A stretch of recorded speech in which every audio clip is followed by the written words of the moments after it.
Greetings, people of the world. Matthew back with you for another quest here in White Knight Chronicles 2, and we're doing a solo run of probably one of my favorite quests in the game, and certainly one that if you're not experienced with it, it can confuse you. This is Monumental Treasure, and your first step is to talk to this little guy with the green bunny ears, known as Papilo, and he is looking to get his hands on something known as the Gem of Reason. And so by doing this quest, you're hoping to help him out with that. So you have to go to 3 different locations. One of them is not relevant as far as what he's mentioned, but another one is. And so I'll explain more about that as we go along. So let me show you the map. This first star directly above me, that's not really relevant to completing the quest. The star on the right, though, that is relevant, as well as this one right here up at the top of the screen, but we want to start by going to this large open area first. So that is where we ultimately want to go to begin, because it's here where we can start to get the Gem of Reason. So it's a long journey to get there, but definitely an enjoyable one because it's worth the challenge.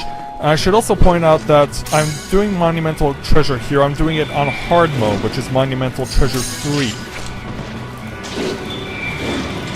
So that's what I'm going to be doing here. I'm going to be trying to do as many of the low-level quests on hard mode as much as possible, just so I can show everyone that I can make this more of a challenge than I probably should be, because my characters are already so enhanced, and in addition I've already gotten to GR 30, which is the maximum GR, the Adventurers Guild rank that you can have. And also I want to try and share the love a little more, so I'm giving Julius Caesar more of an opportunity to do some fighting. So just keep running up the hills here of the Flandar Trail, which is our location for this particular quest. And yeah, these mountain trails, they're pretty high. So just keep following them along. And this is a boss that's right here, this fire giant. It's not something that you will see every time you come and do this quest. There'll be times when it will not be there at all and you won't have to worry about it. But I guess I should be thankful that this thing is here so I can show you me fighting it. So since it is a fire giant, naturally it is an elemental based opponent, and therefore we want to bring it down with the ice spell. Any ice spell will do. So just give it a nice cream headache of sorts, and bring it down. Him and his big ugly diaper. Oh! Okay, apparently he took exception to me saying diaper. But yeah, that thing does look like a diaper. Yeah, not exactly something I would want to see a giant wearing. But hey, I'm not the one who created this game. So we put out his fire. So we're gonna skip past where that first star is, and we're gonna go continue up the mountain trails. These things get steep. There are quite a few steep trails on this in this location.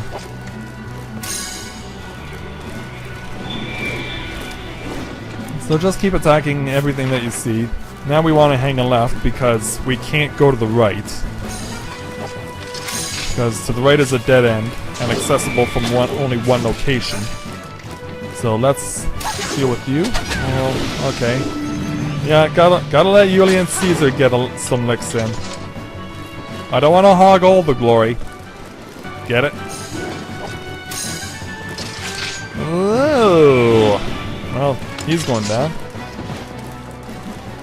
Okay, now the only way you can get to that first star on the left is if you took that trail to the left, but like I said, that particular location is not relevant to completing this quest. You can complete it just fine without going there. So just weave your way through the tunnels. Burn anything that gets in your way, unless it's fire-based, then you'll have to put it on ice.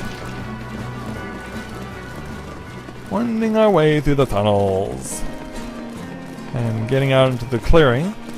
And so this is the highest point of the Flandar Trail that we're approaching. If you ever watch a cycling event like the Tour de France or the Giro d'Italia, which is going on right now, you'll see a lot of mountain trails that the cyclists go up and then they go right back down, going much faster than you would normally go on a bike. It's definitely one of the most exciting things that people like about watching cycling events such as that. It's such a shame though that my boy from Canada, Ryder Hesjedal, who is the reigning champion of the Giro d'Italia, I guess he suffered an injury of some sort and he withdrew, so he couldn't defend his title. That's a shame, because we were really pulling for him, because he does such a great job when he's in those big cycling races. So ultimately, we finally made it to that clearing that we wanted to arrive at, because we want to fight the Earth Dragon. This is the first step in ultimately getting the Gem of Reason. You have to kill the Earth Dragon, or else you will not be able to continue on in this quest. You will not be able to accomplish what you set out to do. So, since the Earth Dragon is weak to wind and lightning, various style elements, attacks, just keep pelting with them.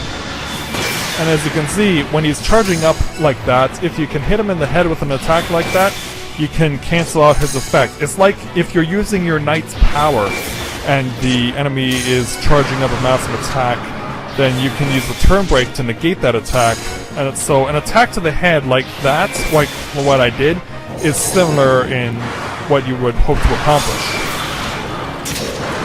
So down goes the Earth Dragon. And as you can see, we got a Gem of Earth. Actually, I got 2 Gems of Earth. But the only reason I got 2 Gems of Earth is because of the fact that I actually have the item ticket on from the PSN store. So I'm just bought it a few weeks ago to make sure I could get as much stuff as possible before the server shuts down. Apparently, unfortunately, Europeans can no longer get it, which is a shame because this stuff is really useful. And so, let's move on now, and we want to take this path to the right because there's no reason to keep going straight ahead on that path. And get you out of the way, and away we go. Winding our way through everything.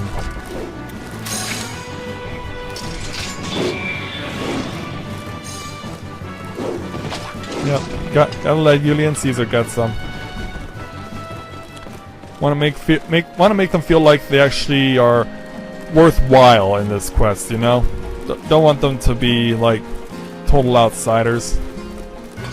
Because hey, ultimately at the end of the day, in the main storyline, you can't win without them. I mean, you could try, but it would be much harder to accomplish. So let's cook up some insects and stab them. So you don't want to go to where that monument is on the top of the screen. You just want to stand in this little open light and you get your gem transformed. So now it's the Gem of Heaven. Yeah, it's not necessary to read all the monuments. You only need to read one of them. You only need to read the inscription on one monument, and it's the one that we're going to next. So yeah, just stand out in the open where that little shining light was, and raise your Gem of Earth, and it turns into the Gem of Heaven. So now let's get out of the tunnel. Let's get out of this cave. And you might remember me talking about a path that we couldn't go to because you could only get to it one way. Well, this is that particular one-way path. So we're using it to get back to where we were earlier. We're just gonna get rid of everything here. The boars, the vespids. I mean, if you were from somewhere like Africa, this would be like the ultimate buffet for you. Because I know that they eat a lot of boars and insects down there. No, and keep in mind, I'm not implicating anything. I just know that they eat a lot of that stuff down there. So now we take a right towards the star that we first ignored, that one right there.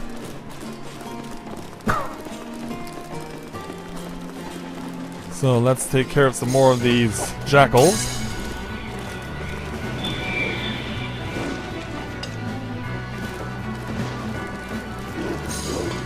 There certainly are a lot of them in this quest. You want to get rid of them all. Anything that stands in your way should be burned. So now we want to go get to that monument. But you want to go around that. If you fall into that hole, you won't get to the monument, and you'll have to go walk all the way back around to here to get to the Monument of Truth, then click on it, and then use it. So now raise the Gem of Heaven, and now it becomes the Gem of Truth. And now we fall into the hole. Then and only then do you fall into the hole, otherwise, as I said, you'll have to walk all the way back.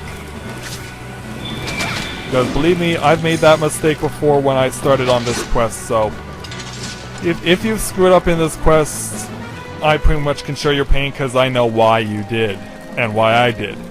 So this ultimately is where we want to go, where this star is. So this is where we will have a chance to get the Gem of Reason. First we have to raise the Gem of Truth, but it does not automatically become the Gem of Reason. First, we gotta deal with this guy.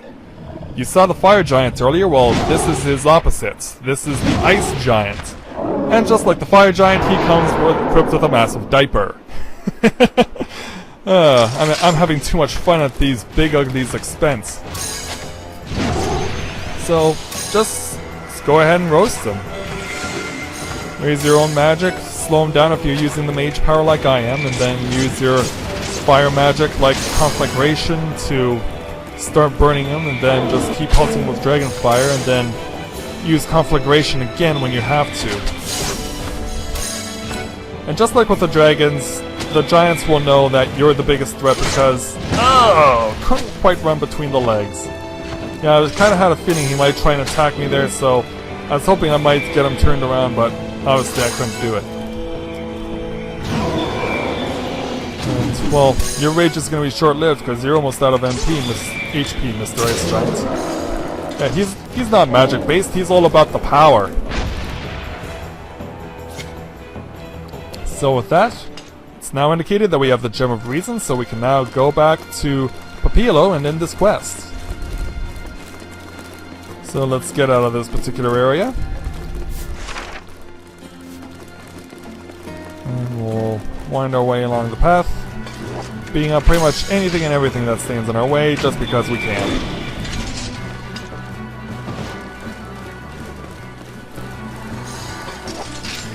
I'm gonna let Julian Caesar have the Vespid. Come on guys, you can do it. There you go. You can do it! So, we want to go back to where the Logic Stone was, that little blue icon that I showed there briefly.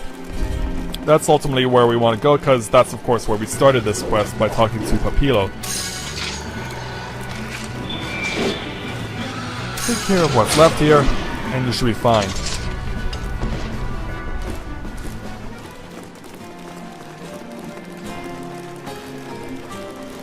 Yeah, there's pretty much nothing more to talk about this quest. I mean, you've pretty much done everything that needs to be done at this point. All you have to do is just get rid of anything that's in your way. You're not obliged to kill everything that stands in your way, but if you want to, like, for example, get an enemy bonus in a quest, it's a good idea to take care of anything that could be trying to hurt you. But yeah, I don't think I even needed to refuel my magic for this quest. And down they go. And that's it in terms of the opposition. So we just come back to where we started. Back through the tunnel. Through the little chicane. And then we gotta go around this little rock formation and get back to Papillo. Give him a talking to, and he appreciates what you've done with 1,000 thanks. And with that, this quest is over, and Monumental Treasure on hard mode is finished. So as far as I'm concerned, or as far as I know, there's nothing of real importance in terms of items that you need to get in this quest. It's just a good way to help you get to ultimately reaching 100 completed S-rank quests to get one of the trophies for this game. So that's gonna pretty much do it. Hey, we got a special bow! Alright, a mystery bow, I like that. So thank you very much everyone for watching this particular quest, Monumental Treasure, and I'll see you with the next White Dragon, the next White Knight Chronicles quest. Until next time, take care and I'll see you soon!